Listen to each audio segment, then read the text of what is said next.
Trying to reconnect. Hey guys, welcome back. Good afternoon. This week in startups, Josh, Toby, how is everyone today? We're good. Great. How are you, Toby? Amazing. I'm actually really high, to be honest with you. Hi. I don't do drugs, so don't get me wrong. All right. I went to Female Founders Night last night. What do you think? I'm high. I'm super excited about the talent. I'm super excited about the the turnout. Rumor has it there was north of 1,000 people there last night. There were 1,000 registered, and I think once there's 1,000 people going, a lot more just tack along as well, right? I did. Yeah. And I don't think I registered actually. So phenomenal. And so let's talk maybe about the participants. Yep. So we had Nanager. So you saw Nanager. Her energy was, I think, what got me so excited. Her energy Full was enthusiasm. electrifying. It really was, and I mean that in all sincerity. I was sitting there, put my feet in the shoes of the judges. 1, 2, 3 came out, 4, and I was leaning towards Circle In as a as the winner, and sort of like a minute and a half, 2 minutes into Nanager's pitch, I was like, all in. I was actually sitting with Ilan from Cloud CFO, and I was like, mate, chips all in. You ready to empty your pockets? Yeah. Nanager she was phenomenal.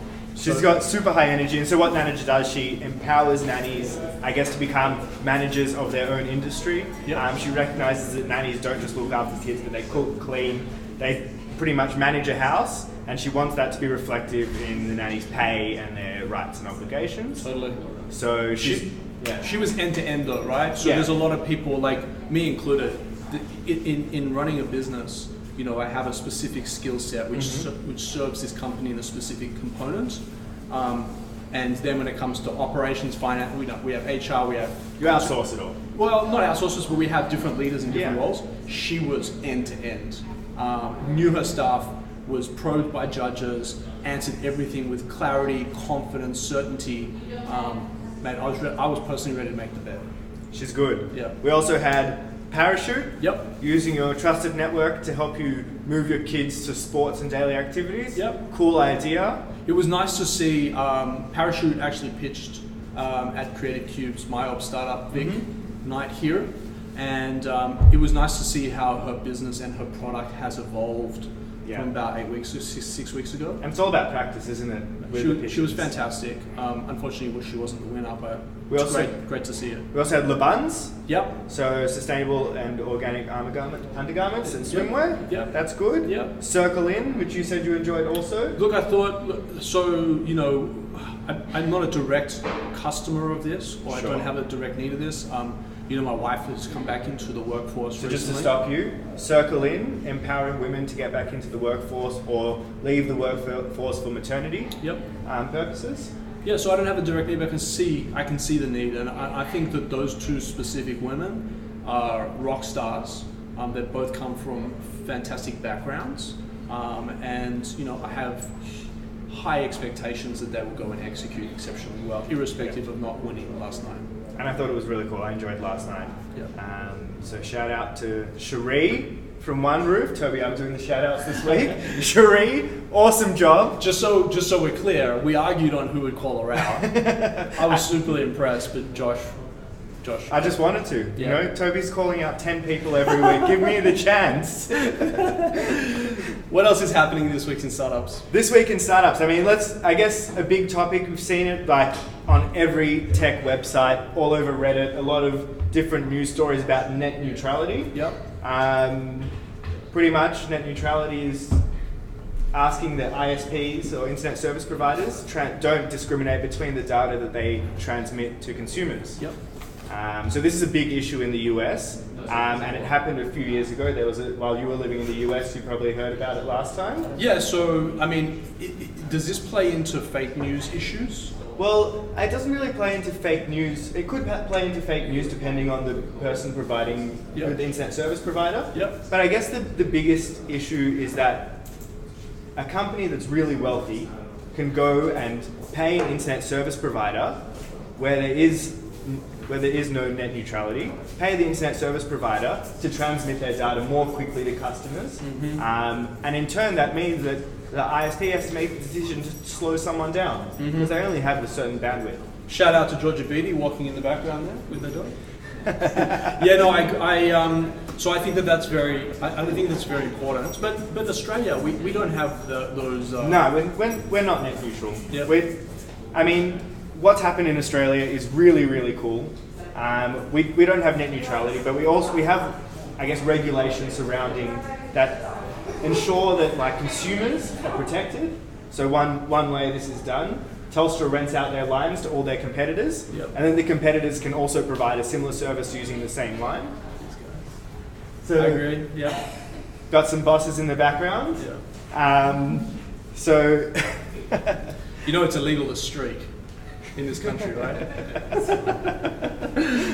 That's the beauty of going live. You just can't control it. I just hope my dog doesn't take a dump on the couch there, on the carpet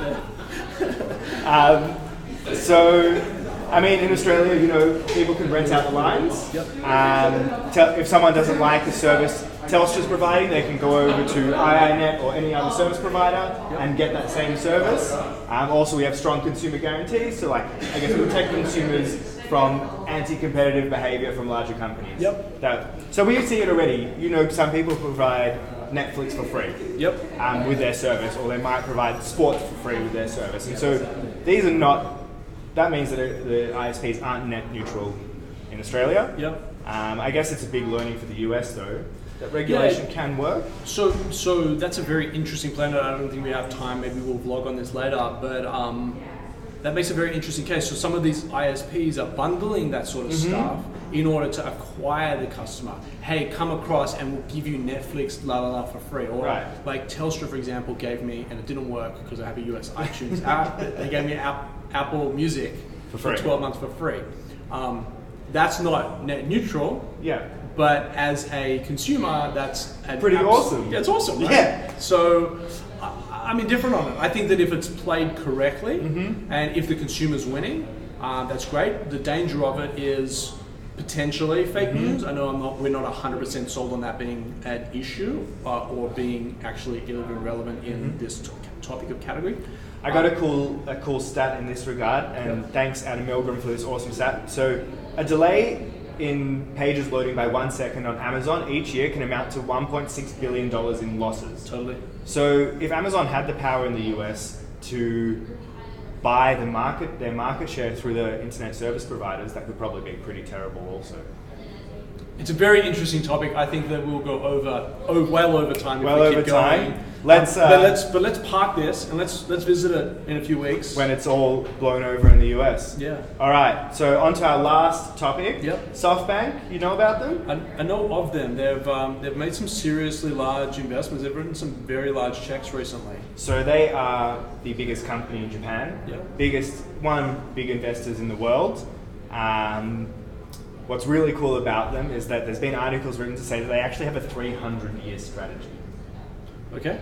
So talk about built to last. Wow. So what are they doing now? They're aiming to take over the ride-sharing world. Okay. So they've invested in Grab in Southeast Asia, 99 in Brazil, Didi in China. And Uber, they're looking to buy up to 20% of the shares in Uber, which is huge. So does that demand in shares, does that drive value of the share? Surely.